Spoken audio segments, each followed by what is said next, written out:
we just purchased our child an Apple Watch, and I thought it would be helpful to make a video for others who are looking to do the same or are looking into setting up one they have already purchased. My husband and I have already bought into the Apple ecosystem, so purchasing another Apple Watch for our child made sense. We bought this for my husband and I solely to communicate with her. If I was purchasing with the intent of letting my child communicate with friends, I might have chosen something different. Because this does not have much in the way of monitoring their communications or alerting you to inappropriate content like some options out there, such as the Bark phone, for example. There are also different smartwatch options like Gizmo and Gab, for example, but I am not sure they are as reliable, especially with their location monitoring, as the Apple Watch. They do not last as long. From what I have heard, the Apple Watch will grow with our child, and it is not as bulky as something like the Gizmo or Gab watch. If you're looking simply to monitor location, you may look into something such as the Apple AirTag, which would be just for location tracking. It pings off of other Apple devices as long as they are nearby. I will say that Apple does not recommend this for children. The Apple Watch does not have a camera, which could be a pro or a con for you. It does not really have social media as an option. The things you can do on a watch versus a phone are more limited, which could be a pro or a con for you. I would say it is not as distracting because of that. Because it is meant to be worn on the wrist, it is not lost as easily as a phone, but I've also heard of children leaving it in their backpack or wearing it as a necklace. If you are going to be purchasing an Apple Watch for your child that does not already have an iPhone, you will need to purchase a watch with cellular. That means they will have their own phone number separate from yours, and it can be controlled with your iPhone. I bought an open box Apple Watch 8 for our child. When I bought it, it happened to be less than the SE second generation watch.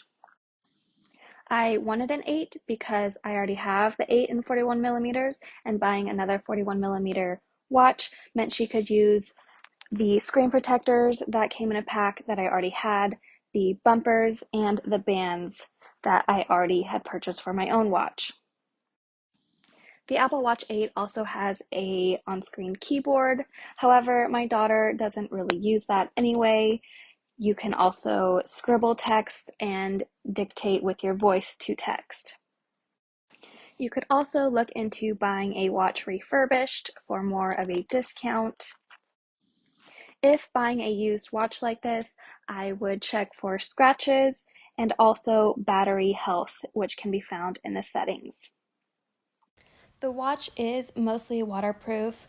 I swim with mine during the summer. It is not soap-proof, so I would not advise showering with it. Though they make combination screen protectors and bumper cases, I have found that I prefer a screen protector with a separate bumper. This way, when I am done swimming, I can just pop off the bumper after I rinse it and pop it back on without water being under the screen protector. I believe silicone bands are the best for being in the water and are the best for children who will be getting wet. You can find thinner silicone bands than the ones Apple sells online. Closing the regular silicone bands, however, may not be something young children want to fiddle with, and they may prefer a stretchy silicone band or a scrunchy band. All of my watch bands that I have tried on my child so far fit them.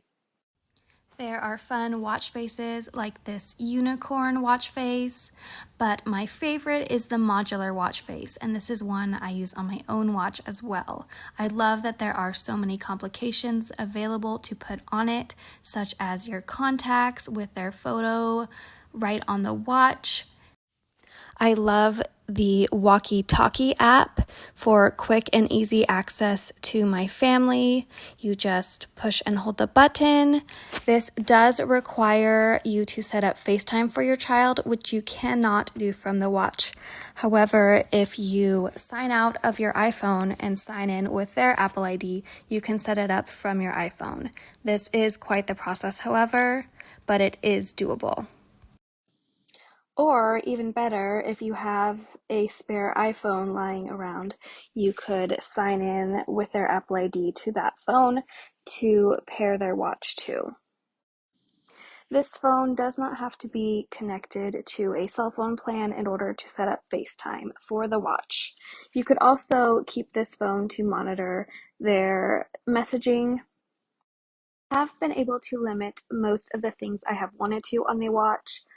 The only concerns I have still would be through the GIFs that they can access through the message app.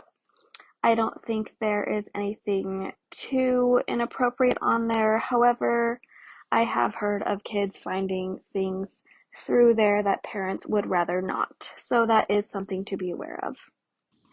Another concern through the text messaging app would be the ability for people to text your children website links and they can open them from the watch. They cannot go to other websites. So if you have your contacts limited to only trusted adults like yourself, this shouldn't be a problem, but this is an example of why if I were wanting a device for my child to communicate with friends, I would probably not choose the Apple Watch. You do have the ability to block the messaging app if that is something you are wanting to avoid completely and just allow it to be used for phone calls. It does not seem that they can delete single text messages from the watch, but they do have the ability to delete whole threads. I have also heard of children using the Maps app on the watch to access Yelp photo reviews and find inappropriate content that way. So I have that Maps app disabled on my child's watch. Setting the watch up initially to be able to use is fairly simple. However, getting all of the settings exactly how you want them can be time intensive. You will be needing to access the settings from the watch app on your iPhone, the screen time settings and the settings on your iPhone, as well as the watch settings itself. I will go over the settings I used in a separate video, so stick around.